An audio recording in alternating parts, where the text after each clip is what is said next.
आप सभी को हमारी तरफ से हार्दिक अभिवादन है।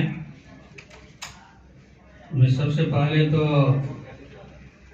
इस कार्यक्रम के आयोजक नेपाल भारत मैत्री वीरांगना फाउंडेशन के साथियों को, मित्रों को बधाई देना चाहता हूँ, धन्यवाद देना चाहता हूँ कि उन्होंने मुझे आमंत्रण दिया यहाँ आने के लिए। इसके साथ साथ ही उन्होंने अपने कार्यक्रम के द्वारा ये दिखा दिया है कि भारत नेपाल का संबंध जो है कितना गहरा है। ये दिखाने में वो सफल हुई है, इसके लिए भी उन्हें बहुत बहुत धन्यवाद देना चाहता हूँ और बधाई भी। रहा स्वतंत्रता का गणतंत्र दिवस के अवसर पर जो है, शुभ अवसर पर ये कार्यक्रम का आयोजन किया गया है। तो 73 वर्ष पूर्व इसी दिन भारत जो है गणतंत्र घोषित हुआ था, उसका संविधान बना था। और इस बीच में जो है भारत काफी उन्नति किया है। अब हम लोगों का जो है, जहाँ तक संबंध का बात है, तो जरूर बीच में जो है एक सीमा रेखा है, लेकिन सीमा रेखा के दोनों तरफ जो है एक ही तरह के लोग, भाषा, बोली, संस्कृति एक जैसा दिखाई पड़ता है। और बहुत ही जन्म हम लोग यहाँ लेते हैं और मोक्ष पाने के लिए बनारस जाते हैं, गया जाते हैं, अन्य तीर्थ स्थानों में वे लोग भी यहाँ आते हैं। मुक्तिनाथ, पशुपतिनाथ आदि ये सब के हैं, सिर्फ हमारे ही नहीं है। पशुपतिनाथ हमारे ही नहीं है, सिंहदरबार जरूर हमारा है, लेकिन देवी देवता जो है वो कॉमन हेरिटेज है हम लोग का, जिसके कारण दिन पर दिन ये संबंध जो है और मजबूत और दृढ़ होता जा रहा था। भारत का जो है हमारे विकास निर्माण में भी बहुत बड़ा योगदान है, इसमें कोई शक नहीं है। हमको शिक्षा हुआ, स्वास्थ्य हुआ, मैंने विकास के हर एक क्षेत्र में जो है उनका जो है सब दिखाई पड़ता है। तो इस अवसर पर इसलिए हमारे ये अध्यक्ष हाँ, गुड़िया जैसी अध्यक्ष ने हमें चाहे ये एहसास दिला दिया, अनुभूति दिला दिया है कि भारत नेपाल का संबंध जो है बहुत गहरा है। उसको शब्दों में नहीं व्यक्त किया जा सकता है, अनुभूति की जा सकती है। हम सीतामढ़ी के हाई स्कूल में पढ़ते थे, उस समय ऐसे ही एक कार्यक्रम आया था, जो बाहर के लोग जैसे यहाँ भी आते रहते हैं, तो वहाँ पर हमको एक गाना का जो है थोड़ा सा शब्द जो है याद है कि आज अमरैया में तलवा तलैया में लारे बसुरिया के तान कि झूम झूम नाचे बगिया में बिहान। ये कि तो कहने मतलब है कि हर तबके के लोग जो हैं नाच रहे थे और सचमुच वहाँ लोग नाचने लगे। हम तो अपने शब्दों में आपको बताया, लेकिन वहाँ पर जो है जब गीतकार ने इस चीज को रखा अपने ढंग से, तो सभी नाचने लगे। तो ये दिन ऐसा है कि ये तो अनुभूति करने के दिन है कि कितना भारत तो कल भी था, आज भी है और रहेगा हर समय। उसका जिस समय उसका अपना शासन नहीं था, विदेशी लोग, आक्रमणकारी लोग थे, आए थे, तो बहुत लोग यहाँ के वहाँ हो गए थे, अपना लिया, क्योंकि राजा को जो है विष्णु का अवतार माना जाता था। तो वो बाहर से जो लोग आए तो उनको बड़ा खुशी हुआ, ये लोग तो हमको भगवान मानते हैं, तो यहाँ रह गए। बहुत सारे लोग जो है वो टॉलरेंस नहीं दिखाए। तो इतना होते हुए भी हर तरह के लोग हैं, हर तरह का धर्म है, सभी तरह के लोग वहाँ जो है रह गए हैं। और उनका जो है एक देन है, वसुधैव कुटुंबकम कहते हैं। और कि सभी जगह शांति हो, सभी खुश हो, सभी भद्र हो, तो हमें भी दुख नहीं होगा। तो ये बहुत बड़ी चीज जो है हमारी संस्कृति, जो कॉमन संस्कृति है, तो उसके जो हम लोग जो है ये करते हैं कि कितनी सहनशीलता है कि पूरे विश्व के मानव के विषय में हम सोचते हैं। किसी के प्रति जो है हमारा जो है भय भाव विभेद नहीं दिखाई पड़ता है, हमारी जो सांस्कृतिक देन है। तो आज इसी अवसर पर जो है मैं आप लोगों के सामने उपस्थित हुआ हूँ और कि हम अपने देश के विषय में भी थोड़ा सा रख देना चाहता हूँ कि 62-63 का जो आंदोलन शुरू हुआ था, तो उस समय दो चीज बहस में था। एक तो ये था कि क्या राजतंत्र और लोकतंत्र अथवा प्रजातंत्र साथ साथ जा सकता है कि नहीं। दूसरा बहस था कि क्या केंद्रीकृत राज्य व्यवस्था जो है वो देश की जो विभिन्नता है, विशेषकर जो सीमा पर रहने वाले लोग हैं मधेश, उनकी समस्याओं का संबोधन केंद्रीकृत राज्य व्यवस्था कर सकता है कि नहीं। अब एक का तो परिणाम निकल गया है।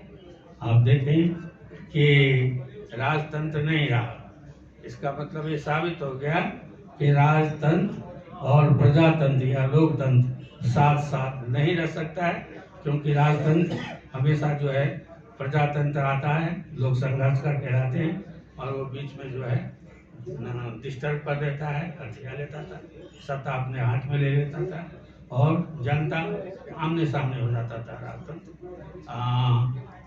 तो बीच में ऐसा कोई संस्था नहीं रह जाता था कि दोनों को जो है संभाल सके, दोनों के बीच की दूरी को कम कर सके, इसलिए राजतंत्र को जो है जाना पड़ा।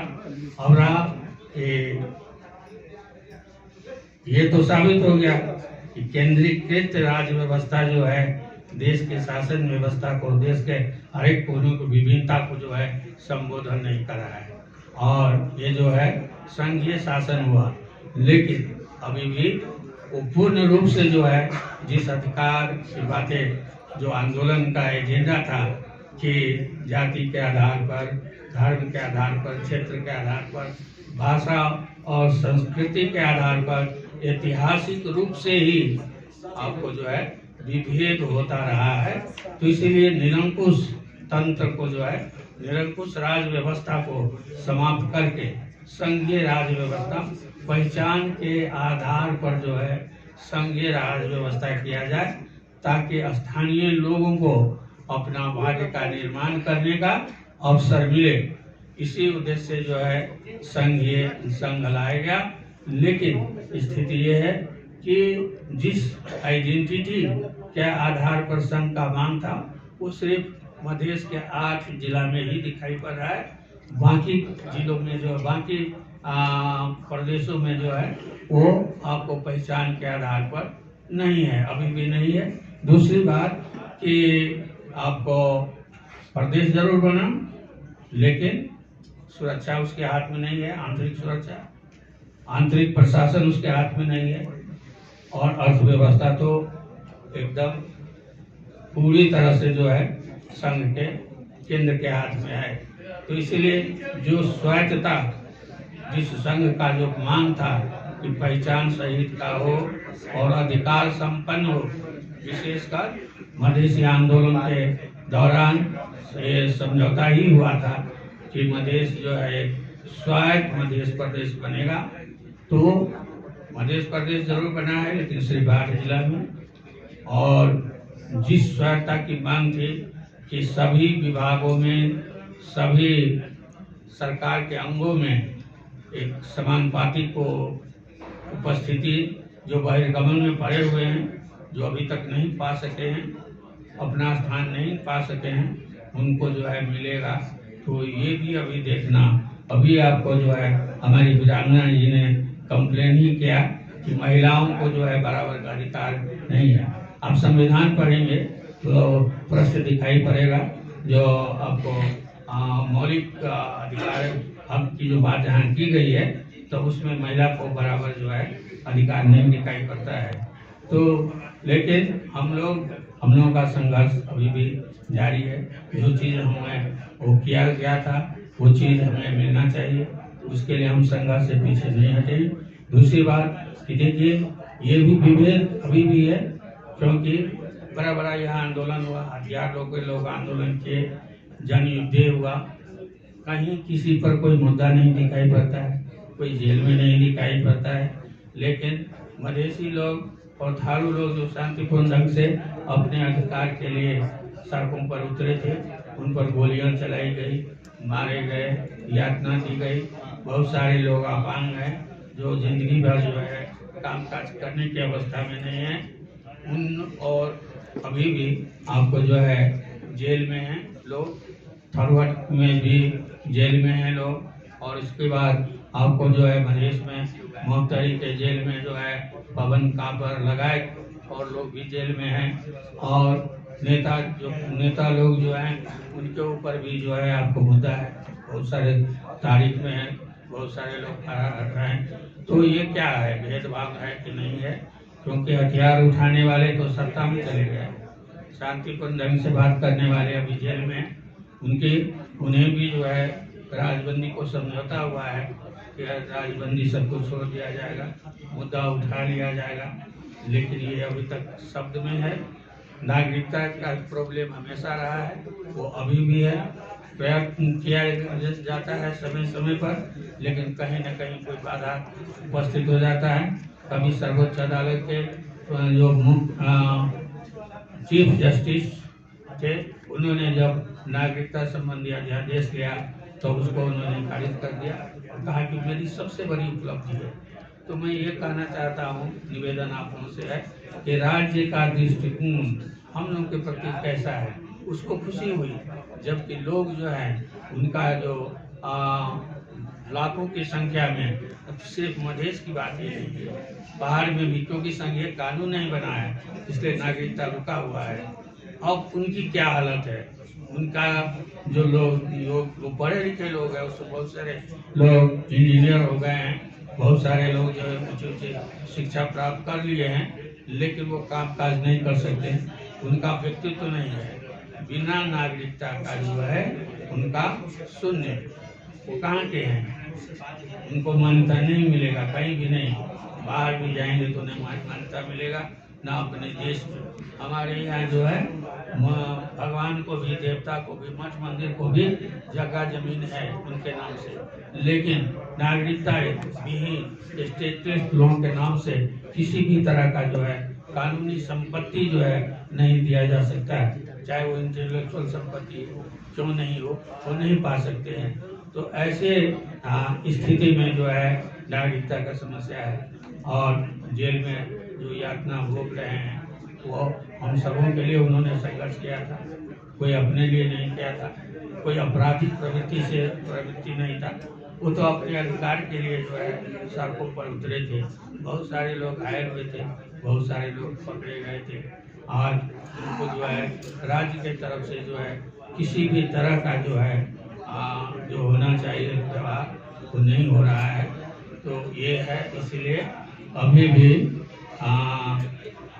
जो विभेद है, उस विभेद चाहे वो जनजाति के हो, चाहे वो महिला के हो, चाहे किसी मधेसी को हो, हम उस विभेद के विरुद्ध में अभी भी संघर्षरत रहना है, और जब तक लक्ष्य नहीं प्राप्त होता है हम रहेंगे। लक्ष्य की दूरी अगर 1 हाथ भी दूरी है तो आखिर लक्ष्य तो नहीं प्राप्त हुआ। जब तक पूर्ण लक्ष्य पर हम प्राप्त नहीं कर लेंगे हम जो है संघर्षरत रहेंगे। इतना कहते हुए अपना 2 शब्द मैं यही समाप्त करता हूँ। धन्यवाद।